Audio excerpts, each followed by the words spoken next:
Guys আসসালামু আলাইকুম, সিন্তু ব্লগসে স্বাগত। একজনের সঙ্গে আপনাদের পরিচয় করিয়ে দিই। ইনি হচ্ছেন আমার মেয়ের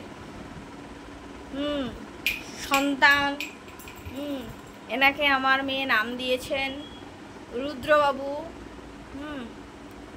আর এই যে হচ্ছে এনার মেয়ে।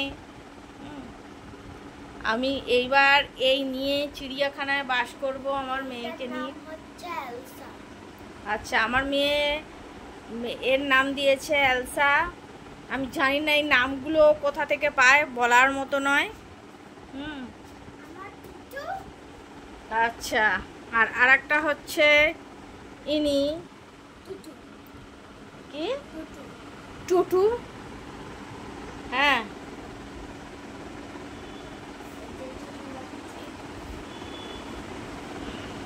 আর এইটা হচ্ছে টুটুর বাচ্চা। বাবারে বাবা, টুটুর বাচ্চাটা এই যে টুটুর বাচ্চা।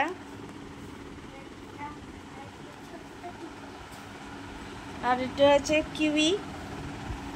সব এগুলো হচ্ছে আমার নাতি নাতনি। মেয়ে যাতে ভালো থাকে আপনারা সবাই দোয়া করবেন। অনেক দিন ধরে আমি কোনো বড় ভিডিও বানাইনি, তাই আপনাদের পাঠাতে পারিনি।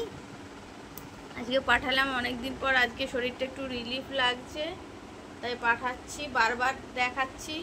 আমার নাতির একটা চোখ দেখা যায় না দূর থেকে, তাই বারবার দেখাচ্ছি। আচ্ছা, আপনাদের আরেকটু সুস্থ হলে, এখানে খুব বৃষ্টি হচ্ছে, আরেকটু সুস্থ হলে আমি আমাদের পিছনে মাঠ আছে, নিয়ে যাব, আমবাগানে নিয়ে যাব, সব দেখাবো আপনাদের ঘুরে ঘুরে। যেহেতু এটা ব্লগিং চ্যানেল, আমি তো ব্লগ করি ঘন্টা। 12 মাসে আমার 13 পার্বণ লেগেই আছে।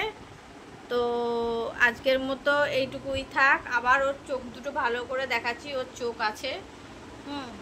সো আমাদের জন্য দোয়া করবেন, আমার পরিবারের জন্য দোয়া করবেন, খাস করে আমার মেয়ের জন্য দোয়া করবেন, যাতে আমার মেয়ে সুস্থ থাকে, সুন্দর থাকে, সুন্দরভাবে স্বচ্ছভাবে পড়াশোনা করে। ওর জন্য আমরা খুব কি বলবো টেনশন করি। ইচ্ছা আছে ওকে খুব ভালো জায়গায় স্ট্যাবলিশড করার। সকলে দোয়া করবেন, যে যেখান থেকে দেখবেন আমার ভিডিওটা, সকলে দোয়া করবেন। টাটা, আসসালামু আলাইকুম।